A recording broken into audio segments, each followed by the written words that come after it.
Bonjour à tous, j'espère que vous allez bien. On se retrouve pour le dernier brief de cette semaine en ce vendredi 2 juillet 2021. Alors comme d'hab, vraiment je le précise en début de mois, c'est le meilleur moment de rejoindre l'école via le Patreon si vous voulez nous rejoindre cet été. Donc je vous mets le lien en description et en commentaire. Je vous mets également la vidéo de présentation de l'école en description et en commentaire et également une FAQ qui répond aux questions et aux réponses. Et vous avez tout le descriptif de ce qu'on y fait dans l'école, juste ici en écrit si vous voulez la vidéo, vidéo de présentation bien entendu. Également, c'est vrai que je oublie de le préciser, mais tout est dispo en rediffusion à tout moment pour les briefs avec les élèves. Et également, vous avez directement 14 heures de vidéo directement inclus dès que vous rejoignez l'école. Donc tout ce qui est zone de rechargement, momentum, RSI, MACD, William, les biais, enfin tout ça, tout est expliqué en cours. L'order flow, les liquidités, les spreads, il y a tout qui est en cours, comme ça vous comprendrez tout. Donc si vous êtes intéressé cet été, que vous n'avez pas grand chose à faire, vous avez un peu de temps devant vous, je vous mets le lien en description et en commentaire. Et vous êtes les bienvenus bien entendu. Alors Bitcoin aujourd'hui, encore on est en train de consolider sur la zone justement des vendeurs piégés qu'on avait vu, donc on va voir ça ensemble aujourd'hui rapidement. Ça je vais le supprimer parce que j'ai lu avec les élèves mais je vais le refaire avec vous rapidement, c'était en gros le range actuel qu'on est en train de créer. On va parler de momentum, bien entendu. On va parler des alts aujourd'hui rapidement. Donc aujourd'hui, j'ai sélectionné Ether très rapidement et EGLD pour le coup, et peut-être BNB si j'ai un peu de temps, mais vraiment EGLD aujourd'hui que j'avais envie de faire. Je vois qu'il revient un peu en commentaire des fois. Du coup, EGLD, sachant que les alts ont vraiment une gueule assez similaire pour la plupart, hein. Donc tout ce que je vais dire sur EGLD, c'est aussi applicable pour les autres qui ont des têtes assez similaires. Donc on me demande des updates sur Aion, etc. Je vois en commentaire, mais Aion c'est exactement la même gueule que les alts que je vous propose. Donc tout ce que je dis, tout ce que je veux dire pour GLD aujourd'hui, ça sera valide pour Aion par exemple. Donc des fois on me demande Aion, ça fait quoi, etc. C'est comme EGLD, donc tout ce que je dirais c'est pareil. Alors, et un peu de macroéconomie, j'ai oublié de préciser. Alors Bitcoin techniquement, on est où? On est sur la zone à squeeze, donc là je vais être directement sur ExoCharts. On est, sur la zone à squeeze, sur la zone où on avait bloqué beaucoup de vendeurs ici, pour le coup des gros delta vendeurs, donc ça signifie qu'on a des vendeurs qui étaient bloqués ici, on a eu le breakout derrière. Et donc il se passe quoi actuellement? On n'est pas sur une zone, encore une fois, où les acheteurs vont tout faire pour défendre cette zone. Non. On n'est pas sur une zone où c'est une demande acheteuse, on est sur une zone, en tout cas sur le contrat dérivé ici de Binance, on est sur une zone où il y a beaucoup de vendeurs qui sont bloqués. Donc il se passe quoi? Ces vendeurs qui sont bloqués, il y en a qui ont clôturé leur position, mais il y en a plein qui n'ont pas clôturé. Donc ce qui crée simplement, rappelez-vous, quand vous shortez un marché, vous devenez un acheteur par la suite. Vous êtes obligé de racheter la position. Vous shortez ici, vous allez soit la racheter ici ou ici. Si vous voulez faire du gain, bien entendu, vous voulez la racheter plus bas que vous l'avez vendu, tout simplement. Et donc ces vendeurs ici, il y en a un paquet qui ont probablement pas activé leur stop ou qui n'ont pas été liquidés et qui ici font tout pour sortir de position. Donc c'est ce qui crée en fait des bougies vertes ici, tout simplement. Ces vendeurs sont en train de clôturer leur short et donc de racheter leur position, ce qui crée une pression acheteuse ici. Mais est-ce que c'est un intérêt acheteur? Est-ce que les acheteurs ont un intérêt à réellement défendre cette zone? Eux, non. Comme on l'avait vu ensemble, le réel intérêt acheteur, il est bien plus bas, ça on l'avait vu. Donc en tout cas sur le dérivé, où là vraiment les acheteurs doivent défendre leur position et être agressifs pour poser un bottom, c'est ici. C'est là où on a un delta qui est super positif, où on a beaucoup de milliards. Ici 2,87, 5 milliards, 5 milliards, 5 milliards d'achats, 3 milliards d'achats. Pardon, delta positif d'achat. Oh, j'ai du mal. Delta positif d'achat, ok, donc un delta acheteur, là c'est vraiment la zone où les acheteurs doivent défendre. Donc en gros, de 32 000 jusque 30 500 $, c'est vraiment une grosse zone où les acheteurs doivent se montrer. On peut étendre ça jusque même 29 500 ici pour le coup, donc c'est plus bas. On peut totalement poser un bottom ici, ça j'en parlerai après pour le coup, mais techniquement l'intérêt acheteur il est beaucoup plus bas, donc il y a des chances pour le coup. Si on doit poser un bottom, il y a plus de probabilité, en fait ce que je veux dire c'est de le faire ici que de le faire ici pour le coup. Après, on peut le faire ici, mais d'un point de vue probabilité, c'est plus probable de venir le faire ici. Donc voilà, je voulais expliquer ça aujourd'hui. Donc là, j'ai plus grand chose à dire sur ExoCharts pour le coup. De ce que je vois actuellement, on va diminuer en 1 heure, comme ça j'ai plus de précision, pas en 2 heures, mais en 1 heure, s'il te plaît.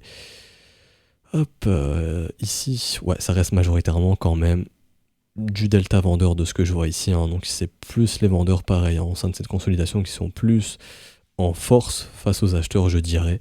Donc même ici, les vendeurs sont en l'air de dominer. Après, les vendeurs peuvent se faire bloquer, donc on aura un rebond. Et donc on viendra chercher la prochaine grosse zone vendeuse, qui est ici au niveau des 34 250, premièrement, et ensuite ici, 34 750. Et donc les gros vendeurs ultimes qui ont bien posé le top ici, ça se voit bien, beaucoup de milliards ici, 36 000 $. Donc ça c'est vraiment une grosse zone résistante pour la suite. Mais à l'heure actuelle, les acheteurs sont pas trop en train de dominer au sein du range. Donc tout simplement, bah ici, je vois pas trop les acheteurs se réveiller pour le moment. Là, on va aller techniquement, donc ça va changer. Techniquement, qu'avons-nous? Donc là, on a tracé la trendline baissière. Ici, pour l'instant, on est toujours en train de suivre cette trendline baissière. Donc pour le coup, pour retrouver un momentum haussier, il faudra casser la trendline et voir de la structure de l'autre côté. Si on voit ça, bah là, il y aura, oui, là, il y aura un signe de bottom, et donc le Bitcoin partira sur un mouvement de continuation et essaiera de s'attaquer aux gros vendeurs d'ici pour justement casser ce niveau vendeur et poursuivre plus haut.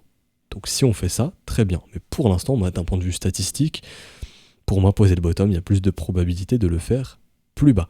À noter également que d'un point de vue sentiment, ça commence à changer, je le vois sur Twitter. Les gens commencent à être d'accord avec le fait que, pourquoi pas, on ira chercher un Bitcoin sous 29 000 $, les gens commencent à avoir assez peur. On le voit ici, surtout ici au niveau du social index, qui est resté bullish vraiment très très longtemps. Donc le social index indique que le sentiment était plutôt bull que bear depuis le 7 juin. Là, ça commence à s'inverser ici. Les gens commencent à se dire, bon allez Bitcoin, vas-y, fais ton mouvement baissier. On en finit, fais le mouvement baissier, pose ton bottom. Là, les gens commencent, voilà. Quand on arrive sur le bas du range, ils sont un petit peu agacés de voir le Bitcoin ne pas pumper, je trouve. Et ça se réperforme, ça se retranscrit ici sur le social index qui devient négatif. Donc voilà, le sentiment commence un petit peu à devenir fébrile pour le coup, à faiblir. Et c'est intéressant pour la suite. Donc c'est ce qui pourrait également nous amener à poser un bottom plus bas. Je viens sur les liquidités sur OKEx, il y a toujours nos grosses whales ici qui commencent doucement mais sûrement à fil des petits ordres ici, c'est très bien. Très intéressant. Donc on les avait identifiés ces murs dès qu'ils sont apparus. Donc ces whales veulent tout faire pour maintenir un Bitcoin entre 32 006. Enfin, elles, idéalement, ont un gros intérêt à acheter entre 32 006 et 31 400. Donc ça concorde un petit peu avec ces gros ordres ici, avec l'intérêt qu'on a vu plus bas sur ExoCharts, ou vraiment sur les dérivés, où vraiment l'intérêt acheteur, où les grosses positions acheteuses se sont posées en gros dans cette zone, quoi. Donc c'est pas grave si on va déborder ces zones, on l'a déjà fait ici, mais c'est regagné très très vite. Et ici, il y avait vraiment un gros intérêt acheteur pour le coup. Et donc également ici. Donc c'est ce qui fait que pour moi, c'est vraiment la zone à défendre. Là, on a le gros intérêt acheteur. Donc en gros, tout ce qui est en zone de rechargement, tout simplement.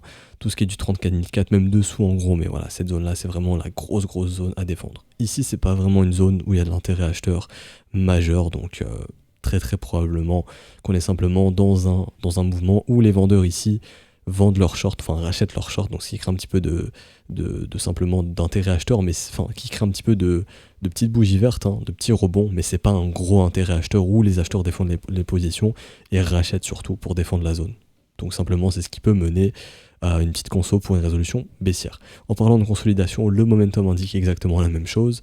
Petite divergence qui s'est instaurée en 1 heure, rappelez-vous une divergence annonce de la consolidation, c'est ce qu'on a actuellement et donc on entre dans un range pour aujourd'hui. Le range est très simple, il est entre 33 972 $, donc ici, bull, et plus bas, le point bear, donc si les bears se cassent et s'ils auront gagné, le point bear se trouve à 32 700. Je vous invite à poser des alertes, on m'a demandé en commentaire c'est quoi l'application sur téléphone, c'est Tab Trader, c'est pas un placement de produit ou autre, les mecs me connaissent pas. C'est juste que c'est une application que j'utilise, donc autant vous en faire profiter. Vous pouvez mettre autant d'alertes que vous voulez, c'est super. Donc Tab Trader, vous mettez une alerte ici et ici. En cas de résolution baissière, bon bah allons chercher la zone de rechargement. En cas de résolution haussière, assez intéressant. Et donc à ce moment-là, probablement premier obstacle techniquement ce sera le premier arrêt, donc 34 200 $. Ensuite zone de rechargement de short, 35 100 $ grosso modo ici. Ok, jusque 35 800 $. Donc en cas de résolution haussière, prochaine zone vraiment attractive, c'est cette zone ici, avec nos gros vendeurs qu'on a vu ici, qui vont tout faire pour défendre leur position, qui sont posés ici, ils ont vraiment posé le top ici, de gros vendeurs entre 36 250 et 36 000 $. Donc une zone de rechargement de short pour eux serait assez intéressante à venir défendre, tout simplement, et donc à venir shorter également pour recharger en short s'ils veulent recharger en short. Tout simplement, et en cas de mouvement baissier, vous avez les targets, tout simplement. Ici, zone de rechargement, on pourrait même mettre une petite target à M égale CD pour le coup, comme ceci. Là, je pense que ça va aller sous le range peut-être. Je vais regarder ça avec vous. Hop, je viens cloner. Hop, comme ceci. Je déplace ici. Hop, et donc ouais, la target AB égale CD nous ramènerait parfaitement sur les 30 000 $, ici. Donc un mouvement AB égale CD. Donc ça, je vais le noter. Je vais le laisser, 30 000 $, assez intéressant, gros chiffre rond en plus. Très intéressant. Donc pour le Bitcoin, j'ai pas grand chose d'autre à dire, honnêtement, on est toujours dans le range, mais on commence à avoir le sentiment qui commence à tourner, dans le sens où il y a un agacement, je trouve. À noter également, ça oui, j'allais oublier d'en parler, mais JP Morgan Morgan qui annonce, pour le coup, un Bitcoin à 25 000 $. Alors JP Morgan actualité, je pense que je vais le trouver ici. ou pas. Voilà, donc c'est Journal du Coin qui partage, hein. Donc JP Morgan voit Bitcoin stagner à 25 000 dollars, tout simplement. Donc si JP Morgan envoie tout simplement une target, comme je disais hier, à 25 000, il y a deux possibilités. C'est soit que JP Morgan, eux, JP Morgan, ils sont pas là, hein, pour vous donner simplement les bons trades, loin de là. Ils sont juste là pour vous rect, parce qu'ils ont besoin de votre liquidité, de notre liquidité. Je vais parler de nous, de notre liquidité. Donc ils ont besoin de vendeurs pour eux acheter. Donc s'ils t'annoncent une target à 25 000, il y a deux possibilités. Soit on y va, comme je disais hier, et on défonce les 25 et on va bien plus bas. Et donc à ce moment-là, ils achèteront la panique parce que les gens diront waouh, JP Morgan ont eu tort, on va beaucoup plus bas, c'est la fin du monde. Et donc à ce moment-là, eux, ils achèteront plus bas. Ou alors ils annoncent 25, ils te disent on va consolider à 25. Toi tu te dis ah bah tranquille, je vais pouvoir acheter du Bitcoin à 25 000 dollars, sauf que non, JP Morgan, ils gèrent des fonds et ça gère des milliards et il faut qu'ils fassent gagner leurs clients et ils ont besoin de la liquidité des autres, enfin de nous, pour leurs clients. Donc ce qu'ils vont faire, c'est qu'ils vont poser plein d'ordres d'achat juste ici avant les 25 000. Et donc ils vont être fil, toi t'attends les 25 parce que JP Morgan l'a dit, et t'es pas fil, on s'arrête juste avant et hop, on repart et t'es un peu dégoûté. Et pour le coup, quand on regarde aussi d'un point de vue liquidité, on voit surtout les whales sur OKEx qui posent pas des ordres, enfin peut-être elles posent des ordres à 25, mais généralement les whales sur OKEx elles rechargent à 31 000, 32 000 dollars. Elles sont pas en train de poser des gros ordres à 26 000 dollars par exemple. Enfin, je passe en 4 heures, peut-être j'ai pas vu, mais j'ai pas l'impression. Non, à contrario, sur les gros exchanges communs, par exemple Bitstamp, Coinbase, on voit qu'il y a beaucoup d'ordres qui se créent justement plus bas. Et ça, c'est des ordres de retail probablement. Donc il y a beaucoup de gens, par exemple ici, ça se voit, hein, qui attendent un Bitcoin plus bas. Ici, je vais ajouter vraiment de l'opacité, là ça se verra bien. Plus haut, il n'y a pas grand chose, là ça se voit vraiment. Plus haut, il y a quand même des ordres, mais vous voyez, il y a plus de trous en fait. Là, je vais zoomer. Il y a beaucoup plus de trous pour le coup, et encore ici, ça se voit pas tellement. Vraiment utiliser un bon affichage, voilà, là, ça se voit bien. Là, il n'y a pas beaucoup d'ordres pour le coup, mais là, il y a beaucoup d'ordres, surtout au niveau des 25 000, bizarrement. Au niveau des targets de JP Morgan, JP Morgan, il va pas venir acheter sur Coinbase directement, je pense pas. En tout cas, il va pas venir poser ses ordres, il va pas venir poser ses millions, ses centaines de millions ou milliards, s'ils veulent recharger en Bitcoin. Pour le coup, à 25 000, non. Ils vont mettre des ordres qui vont se déclencher quand on viendra chercher ses prix ou des ordres cachés, ou ça se fait en OTC. Donc pour le coup, si la majorité des gens veulent acheter à 25 000, si on y va, c'est pour défoncer cette zone, c'est pas pour les faire gagner, loin de là. C'est pour défoncer la zone, clairement. Ici. Oups, voilà, je vais y arriver. Donc pour défoncer, à contrario, si on y, enfin, clairement, si on y va, c'est pour défoncer la zone. Si on s'en approche, c'est pas pour y aller. Enfin, c'est pour ne pas y aller. Wow. Je repasse en HD pour le coup. Normalement. Ok. J'ai un peu du mal avec la souris actuellement. Et donc, ouais, pour le coup, comme je disais, c'est pour défoncer, c'est pour pas y aller. Et donc, on se retourne avant. Et donc, probablement qu'on se retourne ici avant d'y aller. Et tous ceux qui voulaient acheter ici deviennent des gens qui peuvent FOMO justement par la suite si derrière tu crées un mouvement haussier. Et bien entendu, ces gens qui voulaient acheter ici seront frustrés. Et donc à ce moment-là, tu leur revends plus haut, tout simplement. Et donc tous ces acheteurs ici deviennent des gens frustrés qui achètent plus haut. Vous voulez acheter ici de base, ils se retrouvent à acheter 52 000 en FOMO et tu vends dans leurs ordres. Donc ici, tu les frustres en les laissant pas acheter, tu leur fais vendre plus haut et tu les frustres une deuxième fois sur le mouvement baissier par la suite. Et tu rachètes ce qu'ils vendront, tout simplement. C'est comme ça que ça marche. Donc voilà, JP Morgan qui annonce du 25 000, c'est assez suspect. Il y a un peu de news négatif qui, enfin je vois encore une fois mon collègue qui m'a dit oui sur TF1 hier, ils ont parlé de gens qui se sont fait scam. J'ai vraiment qu'il y a vraiment une volonté, enfin j'ai l'impression qu'il y a une volonté de dénigrer le marché crypto et quand c'est comme ça, quand les médias annoncent des targets baissières, annoncent des news pas très positives, c'est qu'il y a une volonté des plus gros généralement de vouloir acheter à bon prix et que les gens n'achètent pas justement. En tout cas c'est mon avis. Donc pour le Bitcoin, j'ai fini ici. Et donc je vais finir avec, pour le coup, ça on s'en fout, la macroéconomie, il n'y a rien de plus qu'hier pour le coup, donc c'est pas très très intéressant. Ethereum, donc Ethereum qui retrace pas comme un Bitcoin pour le coup actuellement, j'ai l'impression, donc ça y est, comme le Bitcoin. Est-ce qu'on a un signe de bottom ici sur Ether? Non. Même divergence? Ah non, pas encore. Pour le coup, il n'y a pas encore la divergence sur Ether, donc Ether qui a un momentum qui est plus faible que celui du Bitcoin aujourd'hui pour le coup. En tout cas ici en 1 heure, je vais passer en 4 heures. Alors pareil, un momentum qui est plus faible que le Bitcoin, enfin c'est pareil en 4 heures, hein. Donc un momentum moins fort sur Ethereum. On avait vu hier également les targets où il y avait beaucoup d'achats de whales, donc c'est dans les 1800 dollars. Donc pareil ici, bon je vais peut-être regarder sur ExoChart, j'ai dit qu'on le ferait. Peut-être regarder ça si je peux avoir l'Ether. Normalement je l'ai, Binance Future, non c'est BitMEX Future, donc Binance Future, ETH-USDT, je pense que je peux l'avoir. Je dois juste augmenter le tick ici. Alors... S'ils veulent bien me laisser le mettre, ce serait sympa quoi. Alors, hop. Vraiment, ils veulent pas, hein. C'est hallucinant. À moins qu'il y ait une limite plus grosse sur l'Ethereum. Ouais, je pense que c'est ça surtout. 100. Bon, c'est la limite max, j'ai l'impression.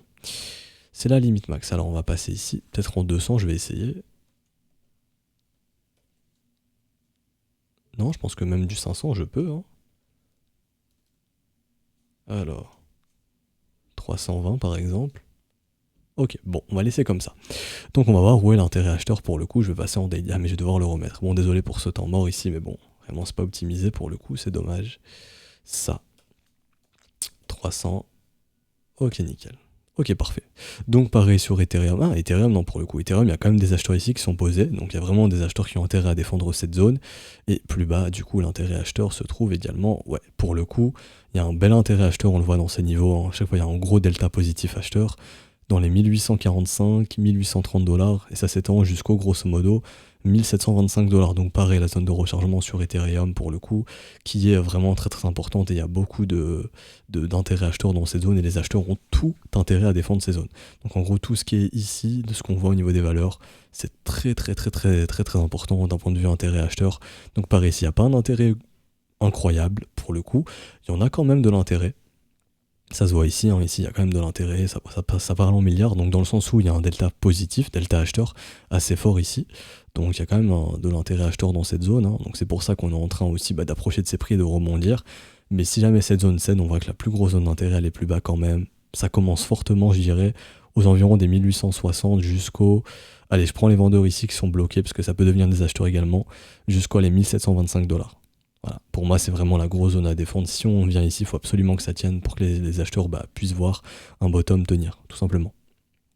Voilà, voilà. Et donc je termine avec EGLD aujourd'hui. Alors EGLD ici, LTC XRP, j'en parle pas. EGLD, alors EGLD, ce qui est intéressant, c'est que la localisation est bonne. On arrive en zone de rechargement, c'est une zone où les investisseurs vont chercher à se montrer. Ok. Ici, j'ai pas tout l'historique, je vais essayer de choper tout l'historique pour le coup. Je pense que j'en ai plus ici. Ok, donc là il y a plus d'historique, très bien. Bon, je vais rester en USDT parce que là c'est une charte avec les élèves où j'expliquais des choses, donc c'est un peu brouillon. Donc voilà, je prends la zone de rechargement ici, mon bottom est ici, c'est nickel. Alors, on a une bonne localisation, certes. Que dit le momentum? Le momentum commence à dessiner des divergences haussières ici. Donc, information que nous avons, on a une perte d'offres sur ces niveaux. Donc la force vendeuse diminue sur ces niveaux. Force vendeuse diminue ici, tout simplement. Donc c'est bien. Maintenant, quand on passe en weekly, donc là je vais passer en weekly sur OGLD, quelle structure s'est instaurée ici? Du M weekly. Pour inverser un M weekly, il faut un W weekly. Pour l'instant, est-ce qu'on a cette structure? Non. Donc on est toujours dans une dynamique baissière sur l'échelle la plus long terme, enfin la plus long terme, sur l'échelle du dessus en gros, sur l'échelle hebdomadaire, donc sur une vision à plusieurs mois grosso modo, on est toujours dans une dynamique baissière. Donc c'est bien, il y a bien une perte de force vendeuse. Donc l'offre diminue sur ces niveaux. Vraiment, les vendeurs commencent à être un petit peu à sec de GLD à vendre, si vous voulez, en gros. Voilà, ils ont un peu de mal à vendre beaucoup de GLD pour faire baisser le prix. L'intérêt des vendeurs diminue sur les 60 dollars. Pour eux, voilà, c'est pas trop intéressant de vendre de l'EGLD à ce prix-là. Mais est-ce que techniquement, il y a le signe de bottom qui permet de retrouver une dynamique haussière sur plusieurs mois? Non, pas encore. Donc si je voulais faire du dollar cost average ici, je pourrais commencer doucement à en faire dans ces zones. Donc là, on a les pertes de force vendeuse, en gros. Donc allez, entre 50, en gros, 52 dollars, 70 dollars. Pour du dollar cost average, c'est intéressant. Maintenant, pour ma part, qui est plus un profil basé sur de l'investissement, et je veux vraiment de belles structures qui se posent, comme ça a été fait ici, quelque chose de très joli, c'est-à-dire ici, vous venez ici, vous regardez en weekly, quelle est la structure qu'on y voit, W weekly, ça c'est très très bien, et encore là j'ai pas tout l'historique, hein, mais si je vais sur EGLD, USD, vous allez voir que les signaux d'investissement sont donnés bien avant que vous, enfin bien avant quoi. Hop. Donc déjà ici c'est bien à plat, pareil. W weekly juste ici, pardon, donc au niveau des 1 dollar, et pareil ici. Hop, W weekly qui a sur des 10 dollars, et là à ce moment-là, le mouvement commence. Ok. Mais là pour le coup, M weekly, donc on quitte la dynamique qui est haussière, et donc à ce moment-là, on a besoin de revoir du W weekly pour inverser cette dynamique baissière. C'est vraiment important. Et pour l'instant, il n'y en a toujours pas. Donc la seule chose que vous avez à attendre sur EGLD, si le marché va plus bas, c'est pas grave, vous avez juste à attendre ça. Si vous voyez ça, à ce moment-là, vous avez un bon signal d'investissement. À noter que généralement les marchés sont cycliques et qu'ils posent un bottom généralement en hiver. Donc ici pour le coup, octobre-novembre, le bottom à l'approche de l'hiver ou en automne. Le mouvement commence doucement, on part, on accélère, ok. Et donc ici pareil, pour le coup, bon, février, fin d'hiver, W weekly, on fait le dernier mouvement haussier. Mais là pour le coup, le réel bottom, il s'est instauré bien en automne-hiver. Donc là, ce sera probablement pareil, les marchés sont cycliques. En été, baisse de volate, probablement en automne-hiver, le bottom qui se pose pour un nouveau rallye au printemps-été 2022, tout simplement. Parce que les cycles se répètent en fait. Je consolide, je pump, je consolide, je pump, je dump, je consolide, je pump. Comme ça fonctionnent les marchés. C'est tout con, mais c'est comme ça. Vous regardez par exemple le GLD USD, il date pas d'hier, hein, mais hop, je prends ici. Oups, hop, je prends ici le GLD. Il fait ça depuis la nuit des temps. Hein. C'est-à-dire consolidation, les W se forment, accélération. En juillet, le top se trouve ici. Donc grosso modo, le bottom, enfin pour le coup le bottom ici, ouais. Bottom ici, ouais, c'était là, c'est vrai, on a eu une petite alt season en été pour le coup en 2020, donc si ça respecte pas trop la saisonnalité, mais ensuite on respecte bien. Donc le cycle haussier, on corrige, on repose un bottom W weekly, nouveau cycle haussier, signal donné en novembre, donc grosso modo en hiver hein, quasiment, ici, et ensuite le rallye haussier. Pareil ici. Le mouvement haussier, la correction, on consolide à nouveau, on repose un bottom, on refait un cycle haussier, et donc probablement un GLD qui coûte plus cher que les $250. Et on va plus haut.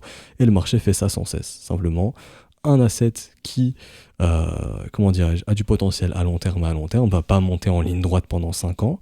Il va faire un cycle haussier, un cycle baissier, un cycle haussier, un cycle baissier.